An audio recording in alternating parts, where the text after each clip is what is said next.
Today's topic is engaging students with cats, and I hope there are some dog lovers in here as well. We're going to talk about what cats are and how they can be helpful to your teaching and our students' learning. So give me a yes in the comments if you sometimes wish you were a comedian, a stand-up comedian, so you could keep your students' attention in the classroom. So I actually asked, I know, only if I was as funny as Jim Gaffigan. He's one of my favorites. If you haven't seen his Hot Pockets routine, make sure you Google Jim Gaffigan and Hot Pockets. You can thank me later. But anyway, I actually received this comment from a faculty member who said, could you please train us on being stand-up comedians, because I feel like I need to do that in my classroom to keep my students engaged. So today we are talking about changing your classroom view from this and maybe even this to this. So in the chat, give me an oh yeah if you would love to see your students actively engaged during class like these students seem to be. And today we're talking about cats as a way to actively involve your students in the teaching and learning equation. So teaching is just one side of the educational equation. And in education, we work from this formula ultimately with the outcome that students leave us, and they leave our class, they leave our program, they leave our university with a solid education that will help them be successful in their future career. And you, as faculty, strive to effectively teach our students. And within this formula, you play a critical role as the teacher. That's why you were hired. You have an expertise in a particular area. And we hope that you can somehow instill that expertise within your teaching, and it will then transfer to our students. So we have a them within this equation as well, and we know that those are our learners, and our students play a critical role within the formula of education as well, and they need to do their part. But there's this thing that sometimes is overlooked, especially in on-campus classes where a lot of lecturing is happening. And this is that concept of interactive engagement. Interactive engagement was part of a piece of my dissertation during my PhD program. I looked at interactive learning objects specifically, and I did a lot of reading on this concept of interactive engagement and how it ultimately leads to learning. So according to one source, interactive engagement, sometimes called IE, it's achieved by questioning students, by challenging them. We need to challenge them to think or do something that requires thought. So students interact within our classrooms with each other. They interact with us as the teacher, as a coach, as a guide, and they also interact with guided materials, and those might be created by us or created by a publisher. So we have three types of interaction within our classrooms that we can focus on, and that's student to student, student to teacher, and student to content. And notice that I said student first, student to student, student to teacher, and student to content. Sometimes we focus on our part of that equation of us, it'd be teacher to student, right? We need to focus on putting the student in the main seat within what we do within the classroom. So one key ingredient of effective learning is frequent and thoughtful interaction. And our goal is to build that in throughout the learning experience within our classrooms. And we know that this might be one way that interactive engagement looks in our classroom, but the trouble is how do we do this? What are some techniques that we can use? So today I'm going to share with you some information about CATs, or classroom assessment techniques. But first, we need to have a little bit of a conversation about grading versus assessment. So when I talk to faculty about implementing more assessment within their classrooms, they suddenly say, well, I don't have time to grade all that stuff. And that's not what we're talking about here today. So there is a concept of grading and a concept of assessment. Grading is attaching an official grade to an assignment. It's official, it's formal. Sometimes we give students a rubric or a checklist. And this is usually for work done on their own or in a group, sort of outside of the formal learning situation, outside of our classroom. They're bringing work back in to show us what they had learned in order to be able to complete the assignment. And we grade it, we score it, and we tell them how well they did on that assignment. And that's grading. What we're talking about today is assessment. Assessment is different. We should keep assessment in our mind throughout the learning process. It's really our guide as faculty to help us determine if our students are learning, if they're tracking, if they're following with us, if they're keeping up, and if they're going in the right direction. It can help students know also whether or not they're learning. So these classroom assessment techniques are really shining the light on whether or not learning is happening. And both we, the faculty, and the students it'll be very clear whether or not that's happening. So then within this concept of assessment, we can talk about formative assessment and summative assessment. And it's just like the words intend. Formative is assessment done during teaching and learning. It's those things that we do along the path of learning. These little milestones, little questions, little activities that we can build in that will naturally flow within our lecturing, within our teaching, that can help students know whether or not they're tracking right along with us. And then summative assessment, that doesn't have to be graded either. Sometimes summative assessment is assessment done once the teaching and learning is done, and we just want to assess whether or not students have learned. So we can grade assignments and assess them, and we can also assess other things that don't necessarily need to be tied to a grade. So today we're focusing on formative assessment, things you can do during class, during your teaching and learning to build in interactive engagement. So let's take a look at what CATs are. So these CATs are oftentimes very simple. And you'll see I'll share a kind of a quick and dirty list with you of things that you can do, and many of them are very simple things to implement. They can be planned and they might be on the fly. So the more aware you are of CATs, and there's hundreds of ways that you can implement classroom assessment techniques, the more you know about them, the more you'll be able to implement them on the fly. Today, I'm going to show you some very specific ones that you can kind of plan into your PowerPoint slides to build in some interaction. They are often non-graded. They are anonymous-ish, and I'll explain that a little bit more as we go, but sometimes students will be answering things in a group, or it will be visible only to you, and so they are more anonymous. And it happens in the classroom. It's for both you and the students you will both be able to see whether or not learning is happening. They're useful for teaching and learning, and they are formative in nature. So today I'm going to show kind of this range of classroom assessment techniques. And if you think about buckets, you can place these into buckets from low tech, low prep, low supplies or no supplies, on the fly, and all the way up to high tech, a little bit of preparation involved before class, and maybe you need some supplies as you go in.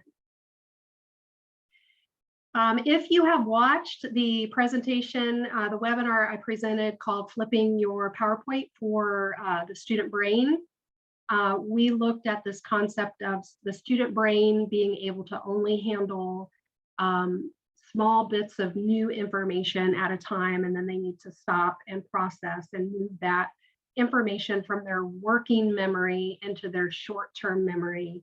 And if we start class and we start talking and 45 minutes later, we send them off out into the world, and we've not put in those stops. We've not chunked the information and allowed time for the student brain to process from working to short-term memory. It's probably in one ear and out the other. So think about your content that you need to cover today in your classroom and ask, how can you chunk it into buckets that make sense? And these classroom assessment techniques really are things that you can add right into your slides as stopping points for students to stop, reflect, talk about what they're learning before you move on to the next. So also from last month's Flipping Your PowerPoint for the Student Brain webinar, you might remember this slide.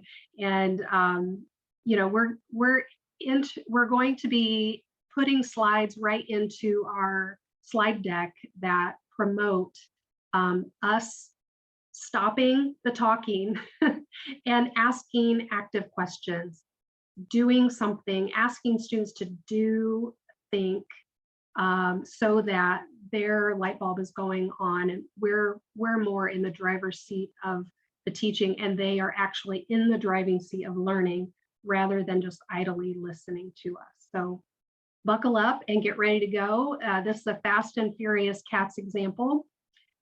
Here's our first one. We're going to start with KWL, and that's what do you know, what do you want to know, and what did you learn? So from last month, again, I'll refer back to this often, Flipping Your PowerPoint for the Student Brain. You learned that the student brain needs to connect new information to existing information. So when we introduce new concepts to students, their brain is automatically trying to connect that new information to things they already know.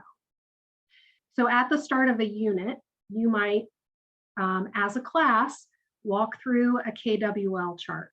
So you might make a chart on the board, or you have students take out paper and they divide it into 3 sections. And one column is K, one column is W, and one column is L. So you'll have them fill out, what do you already know? What do you know about this topic, topic X? And this activates their prior knowledge and helps them get ready to connect the new information to what they already know.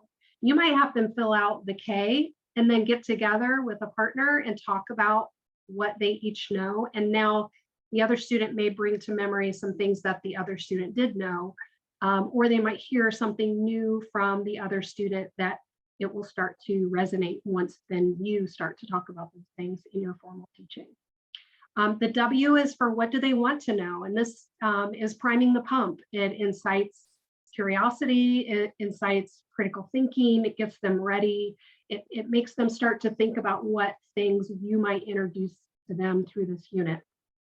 And then they can put this piece of paper away, or you can have this chart and you can bring it out later and you'll fill in the L column, and that's what did you learn. And that could be mid-unit, it could be every day they're adding to this L column, it could be at the end they're adding to the L column and using that as a study guide. But this will help students see how far they've come. Another example is the minute paper. Some people call this an exit ticket. And this really tests how students are gaining knowledge or maybe they're not. So you might end the class by asking your students to write a brief response to a simple question. What's the most important thing you learned during this class today? Or what important questions remain unanswered? Any question will do. You might even have them write down 3 questions that they want to go home and learn more about. So the minute paper is just, as it says, is you take a minute. You could do this at the beginning of class as an entrance ticket to get them ready for learning based on what they read at home before they come to class. Or you could do it as an exit ticket, either what they want to go learn more about before the next class, or what they felt was most important. Similarly, there's the muddiest points. So this is one of the simplest CATs to help assess where students are having difficulties. So if you're covering some difficult material, this just asks them to jot down a real quick response to one question, and that is, what was the muddiest point in the lecture today? So again, it could be an exit ticket. It might be, what was the muddiest point from your homework or from your reading? So it could be an entrance ticket. When they come into class, they sit down, they get out a sheet of paper and they write down their muddiest point. Something that was unclear or confusing. Again, it could be done at the start of class or at the end of class. And if you do it at the start of class, you could have students partner up and share, you know, this was my muddiest point. What was yours? Oh, I understood that really well. Let me explain it to you from my point of view, or how this is how I try to remember that, or this is how it made sense to me. And now you're involving student to student interaction. If you collect these muddiest points, you could go back to your office and review them. If you see some common denominators there, a theme emerging of things that students really found confusing or unclear, you could do a little reteaching in the next class meeting.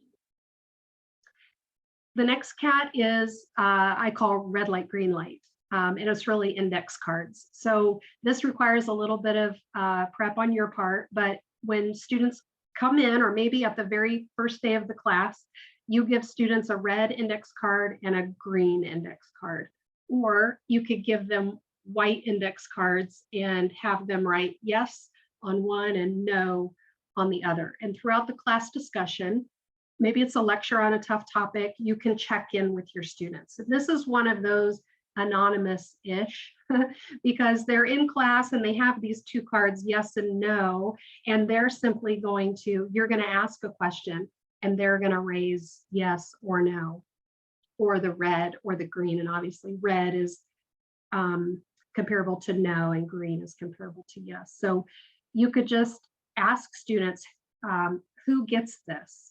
Or do you understand what I'm saying? How many of you think you could describe this to a friend, and have them raise those cards?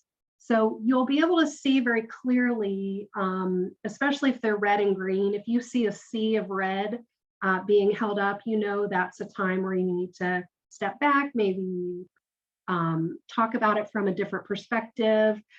If you see a sea of red, but maybe a couple greens, call on those students and have them explain it from their own words, what you were just talking about. Sometimes a student has a way of using words that students will understand as well, and it might then start to click for the other students. So you might even say, if it's kind of a split, like a lot of red and a lot of, half red, half green, or half yes, half no, say, I want you to stand up and find someone with the opposite card. So if I'm a no and you're a yes, we might get together and now we're going to have a conversation about that particular question that you just asked us. The next one is think, pair, share, and I will say this is my most used CAT, and it's probably my favorite because it involves reflection. A student is going to think, so they're going to do that individually on their own. So it's student to content interaction. And then they're going to pair, and that's student to student interaction in just a group of two. And then you can even pair two groups of two together and make a group of four if you want. And then you can do a share, which is an all group share. So think, pair, and share. So ask a question of the class, and the first part's really important. Have the student write down, not just think, but actually write down, do some reflecting, pen to paper, write down how they would answer that question. Then you would ask students to pair up with a classmate and discuss their answers. So here's that peer-to-peer teaching, peer-to-peer learning. And then after the pairs have had a chance to discuss their answers, have them share with a larger group of four or engage with the rest of the class. And you can engage and should engage during this activity by circulating around the class. So you're going to be eavesdropping into these partner and small group conversations that are taking place, and you'll be able to easily determine whether or not students were actually getting it. So think, pair, share, it provides, it puts the student at the center of their learning. And the research is heavy on this, that it shows that self-regulation of learning leads to student performance improvement. So when you've asked them to jot down and then describe to someone else, that puts them, the student, at the center of their own learning. And this can help engage them, help them interact with the material, and can improve their performance. The next one is a concept map. So after a class discussion or lecture, or even before your lecture, so they should have done some reading probably before they came to class. And these are great activities really to promote that reading before they come to class, because if they come to class knowing, Professor Lewis is going to ask us to get out a sheet of paper and do something, or Professor Lewis is going to ask us specific questions about this material, I need to be ready, I better do my reading. Concept map is a great one to encourage reading. So have students get together, put them in pairs or small groups, and create a concept map or a mind map of everything they know or remember about a topic. Now, this may be a slow ramp for students, so you may have to model for them the first time you ask them to do this. So together as a class, you might model creating a concept map based on what was discussed yesterday, or based on what the reading was that they did last night before they came to class. So they may not automatically know what you mean when you say create a concept map. So be sure to model that for them. So put them in, they can do this as a single student. So individually, you could put them in partners, a group of 4, or even a whole class. Maybe you assign a class, a student to lead the class through creating a concept map. That's an interesting thing to witness. I've done that a few times, and it's usually a very engaging conversation. So the mood of a classroom changes when you hand out poster paper and markers. It might even just be 9x11 printer paper and markers, or colored pencils. But even in a college classroom, when you hand these materials out to students, it's stating you need to do something now. I've given you materials and now it's time for you to create. So concept map is great for discussions. You can use it for reteaching. You can use it for reinforcement of content and ideas. And students are really self-evaluating. As they hold up their concept map or talk about their concept map, they're going to automatically compare theirs to other students, and they'll know really quickly whether or not they've learned as much as they need to, as much as other students. So you can really get a feel for students based on how detailed their maps are.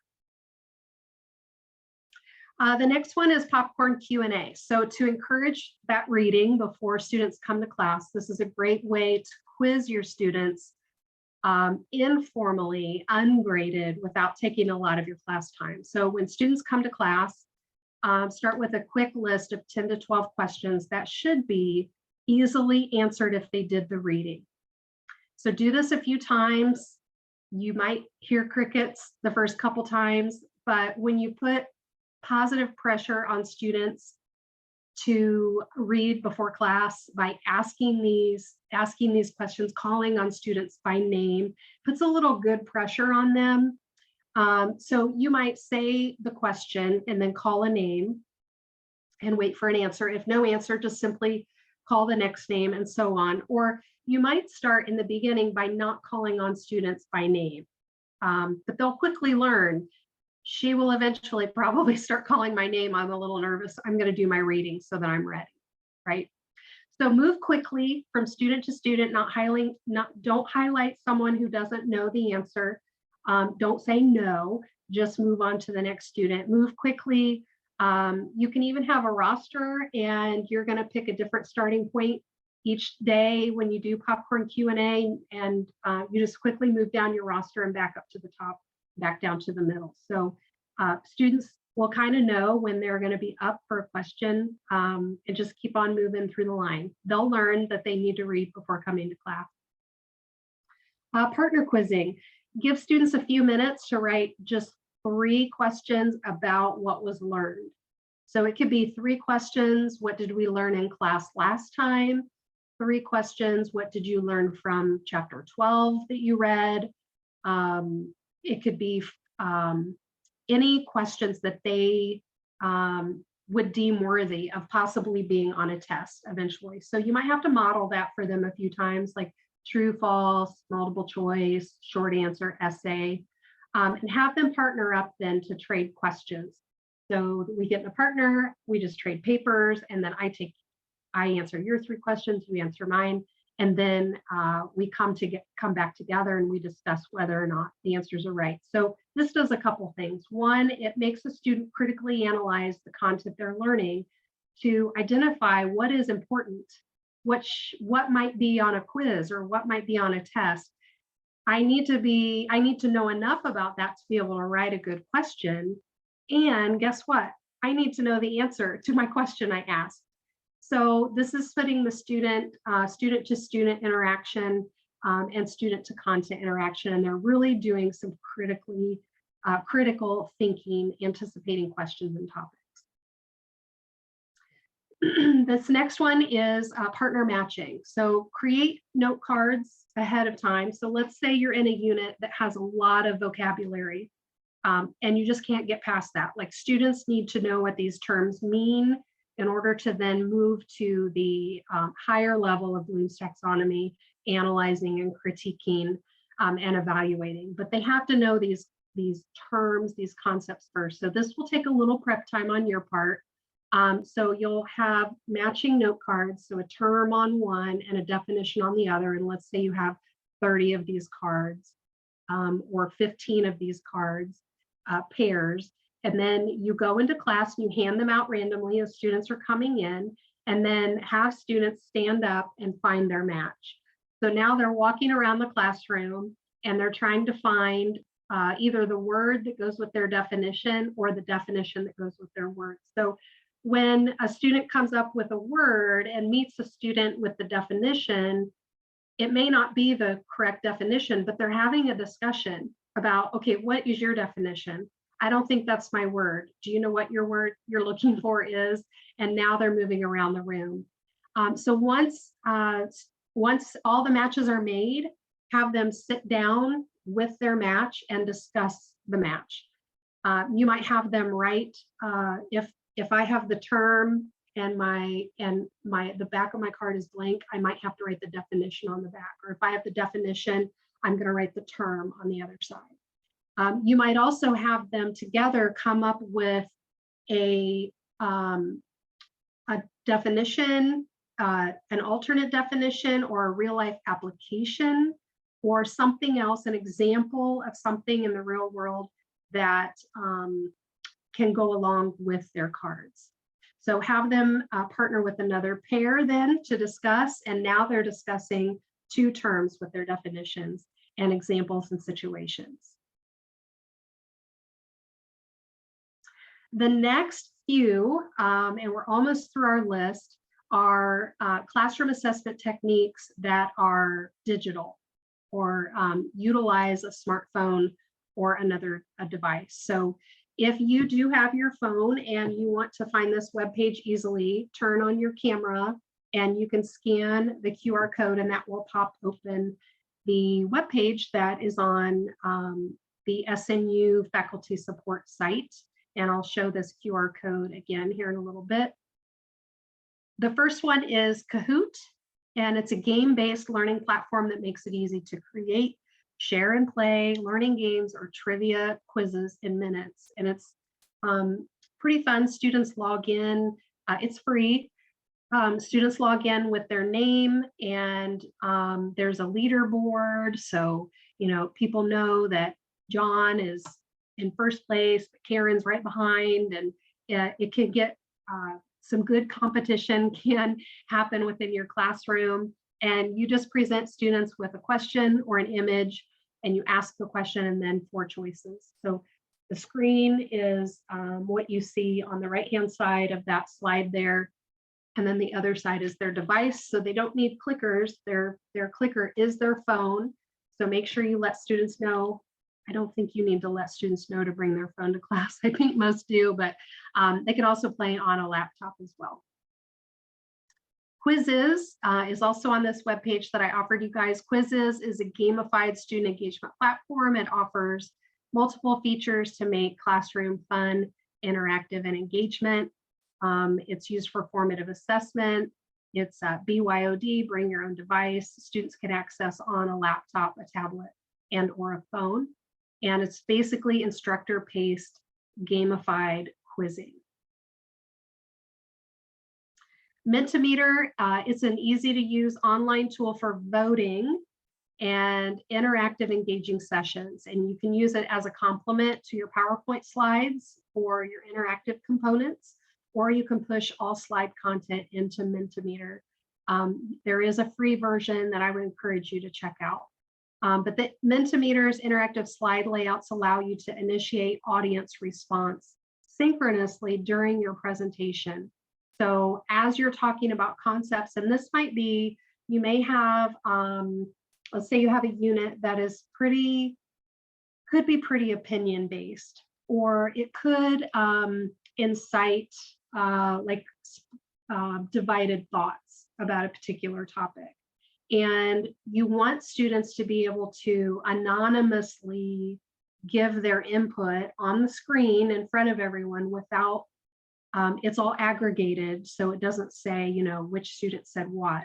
It simply says 52% of the students in this classroom believe whatever the one choice was, and 48% of them believe the other choice. And then that would incite a pretty solid discussion or debate within your classroom over that particular topic. So it can really spark engaged discussion within your classroom. And then Quizlet, and Quizlet is interesting because you as the teacher can create Quizlets with flashcards, terms and definitions, or terms and examples, or you can have students create them, or students on their own could create them and share them with each other so they can trade and use flashcards for studying. My kids are, I have a kid in high school and he uses this frequently with his friends to learn his vocab for the week. So here's that slide again with that QR code.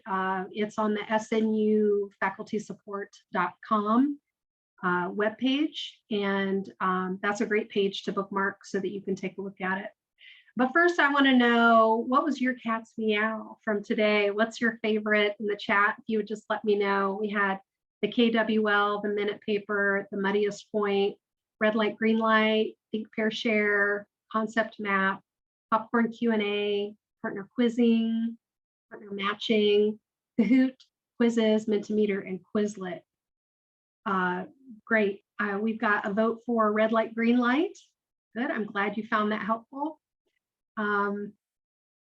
So these are all the cats I wanted to present today. I'll go back to this slide in case you were wanting to capture that QR code. If you have any questions or have any topics you'd like to see in the next First Friday's webinar, please let me know. Have a wonderful day.